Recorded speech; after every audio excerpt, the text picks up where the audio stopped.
Mr. Speaker, I am pleased today to submit to this Honorable House the annual report of the Human Rights Commission for the year ending the 31st of December 2019. Mr. Speaker, the Commission has a statutory remit to protect and promote human rights under the Human Rights Act 1981. The Commission's mandate is to both educate and promote the principles of non-discrimination and equality, to investigate and endeavor to settle allegations of discrimination. Mr. Speaker, the Human Rights Commission is required to encourage an understanding of the fundamental rights and freedoms of the individuals guaranteed by the Constitution and the principle that all members of the community are of equal dignity and have equal rights, and have the obligation to respect the dignity and rights of each other. Promote an understanding of acceptance of and compliance with the Human Rights Act of 1981. Conduct research and develop initiatives designed to eliminate discriminatory practices. Encourage and coordinate activities which seek to forward the principle that every member of the community is of equal dignity and has equal rights. And promote the conciliation and settlement of any complaints or grievances arising out of acts of unlawful discrimination. And where in its opinion of such good offices are inappropriate, institute prosecutions for contraventions of the Act. Mr. Speaker, the Human Rights Commission provides assistance to those who believe that they have experienced discrimination or have any questions related to their rights and responsibilities under the Human Rights Act. The Commission is both a public watchdog for human rights compliance and a resource to foster and promote human rights principles by working with stakeholders across the island, including government, community organizations, schools, businesses, and individuals. Mr. Speaker, the Commission works to further its objectives of eradicating discrimination through the following means: helping to address any and all queries related to rights in Bermuda, assisting with complaints of discrimination under the Human Rights Act 1981, providing dispute resolution services through mediation and conciliation to help settle complaints of discrimination, policy review and guidance with all stakeholders in support of human rights obligations, engaging in collaborative presentations, research, and educational programming, consultations to support the evolution of legislation, just practices, and policies in support of human rights compliance, educational presentations, workshops, and training tailored to meet stakeholders' needs in support of their human rights education and compliance commitments, advice and consultation with government on proposed legislative amendments to ensure consistency with international standards,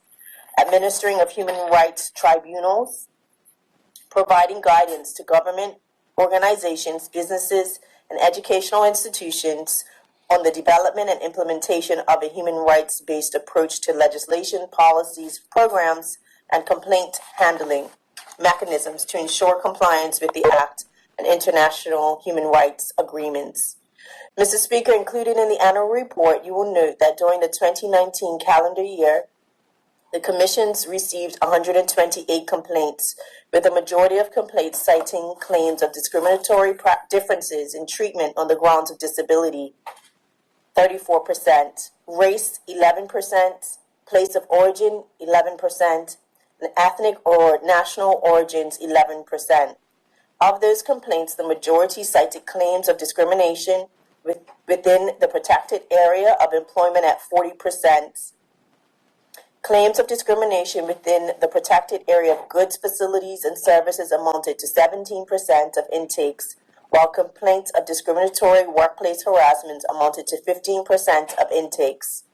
Workplace-related sexual harassment claims accounted for 18% of intakes.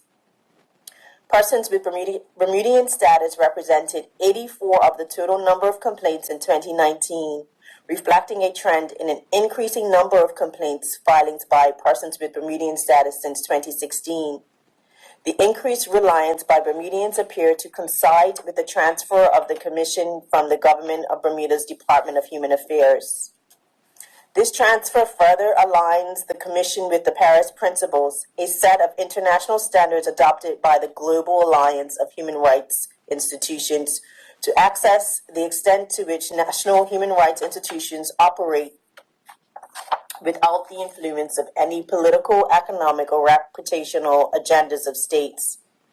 As Bermuda's national human rights institution, the Commission recognizes it has a crucial role for ensuring the indivisibility and interdependence of human rights for all.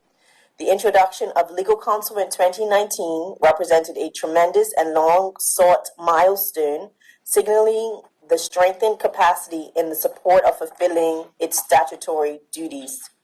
The installation marked the first in-house counsel for the Commission, provided legal advice related to human rights complaints and procedures, tribunal litigation, management, and administration. The Commission participated in the 2019 United Nations International Day for Persons with Disabilities commemoration. The executive officer provided the keynote address, the 2019 theme, which was "The Future is Accessible." This bold assertion inspired the executive officer's testimony, chronicling the reality of Bermuda's inhospitable landscape for persons with disabilities. The Commission's message emphasized the need for inclusive national action, starting first with asking, do we want an accessible Bermuda? If so, what is going to change? What are we prepared to do differently in all spheres of life to truly make Bermuda accessible and inclusive for all who are differently able? The Commission partnered with the University of Oxford for its racialization and publicness in Africa and the African Diaspora 2019 conference. An international call for papers resulted in the acceptance of a full panel of Bermudian academics and researchers. Bermuda's highly lauded panel was entitled Racialization in Post-Colonial Bermuda, Past and Present, and featured Bermudians Dr. Dani Selassie, Dr. Rosemary Hall, Leonie Junis, H. Alicia Kirby, and Dr. Christy Warren. The conference reinforced the necessity of understanding the impact of racial legacies and the value of supporting Bermuda's researchers and scholars in promoting Bermuda's history to aid in building a healthy and equitable community today. On August 9th, 2018, under this government's approval, was given the legal counsel recruitment, and on the 11th of February 2019, the post of legal counsel was filled by Mr. Arian Mapp. The introduction of legal counsel in 2019 represented a tremendous milestone for the Commission and has accelerated the pace of the intended changes that the Commission seeks to advocate for moving forward. Mr. Speaker, I would like to thank the Commissioners for the important work that they do under the leadership of Chairman Mr. Ron Keynes and the staff of the Commission under the leadership of the Executive Officer, Ms. Lisa Reed, for their dedication and hard work during the year. Mr. Speaker, the tabling of this report is pursuant to requirements of the Human Rights Act of 1981, and specifically Section 30A that requires the Commission not later than 6 months after the end of each calendar year to make a report to the Minister on the activities of the Commission, and that the Minister shall, as soon as may be after receiving the Commission's annual report, lay it before both houses of the legislature. Mr. Speaker, I must apologize for the delay in the tabling of the report, which was only sent to me on the 5th of February of 2021, some 7 months late. The 2020 annual report is being completed now, and I am advised it will be sent to me within the statutory deadline. Mr. Speaker, I have spoken with the Executive Officer about the challenges faced in 2019 and have been informed of the Commission's undertaking a full independent review of the Act, its operational practices, and its accountability measures.